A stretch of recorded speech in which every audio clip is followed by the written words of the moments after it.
Maksud saya, kalau orang cari hidayah, dia pasti mendapat. Allah Maha Adil. Seandainya dia berusaha mencari hidayah, ternyata tidak dapat hidayah, dia pasti dapat uzur.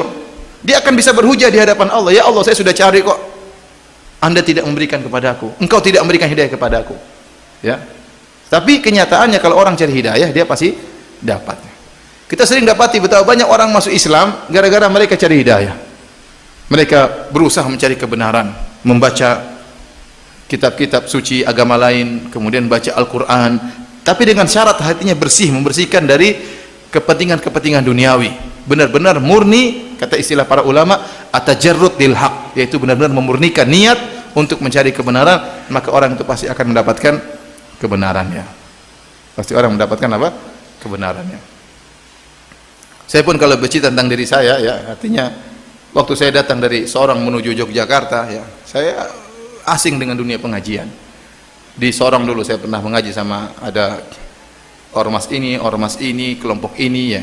Terus sampai di Jogja, bingung, semakin bingung. Ternyata di Jogja semakin banyak daripada di Sorong, ya.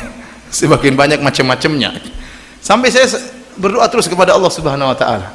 Dan saya pergi ke pengajian mana-mana saja saya pergi. Pergi ini saya datang, pengajian itu saya datang. Sampai Islam Jamaah pun saya datang, ketemu dengan ustadznya saya ketemu. Saya cuek aja pokoknya. Saya berusaha dialog sama ustadznya, padahal saya nggak punya ilmu, tapi saya tidak peduli, pokoknya saya berusaha mendatangi yang dibilang sesat, nggak sesat, saya berusaha. Saya ingin buktikan kepada Allah saya telah berusaha. Saya buktikan kepada Allah saya telah berusaha. Saudara, alhamdulillah, ya, saya berdoa, kemudian saya sholat malam minta kepada Allah Subhanahu wa taala.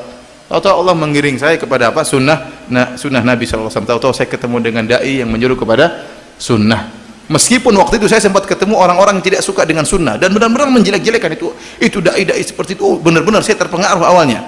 Tapi doa tidak saya berhentikan. Saya terus berdoa kepada Allah. Kalau memang saya terakhirnya di sini, ya Allah, saya punya hujah. Saya sudah berdoa dan saya sudah berusaha. Kau tidak bisa menyalahkan saya.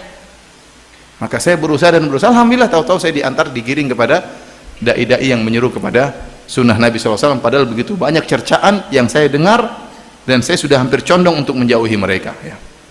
Saya masih ingat waktu di Jogja, ya, ada pengajian Ustadz Sunnah. Saya datang dan saya debat itu Ustadz. Saya tidak ingin sebutkan namanya, tapi Ustadz itu terkenal, ya. Saya debat itu Ustadz tidak bisa jawab waktu itu. Saya masih ingat. Tuh, katanya mati kok tidak bisa jawab. Saya masih ingat itu. Karena saya baca buku-buku banyak, buku-buku saya beli buku agama, saya baca dan saya debat. Maka saya semakin yakin ini salah. Tapi saya tidak berhenti, terus berdoa agar Allah tunjukkan. Qadarullah, tahu-tahu Allah mengatur tiba-tiba. Padahal saya sudah benci, sudah antipati, tahu-tahu hidayah datang dengan sendirinya. Jadi mau saya para hadirin, ingat kalau orang berusaha mencari hidayah, pasti Allah berikan. Tetapi hidayah tersebut harus dicari dengan kesungguhan, ya. Dan terlalu banyak kita ketemu dengan teman-teman yang mu'allaf, yang masuk Islam. Kalau kita tanya gimana ceritanya, dia akan cerita bagaimana dia mencari hidayah. Saya begini ceritanya, saya begini, ketemu, saya belajar, saya berdiskusi, berusaha mencari hidayah, Allah beri petunjuk. Allah beri petunjuk.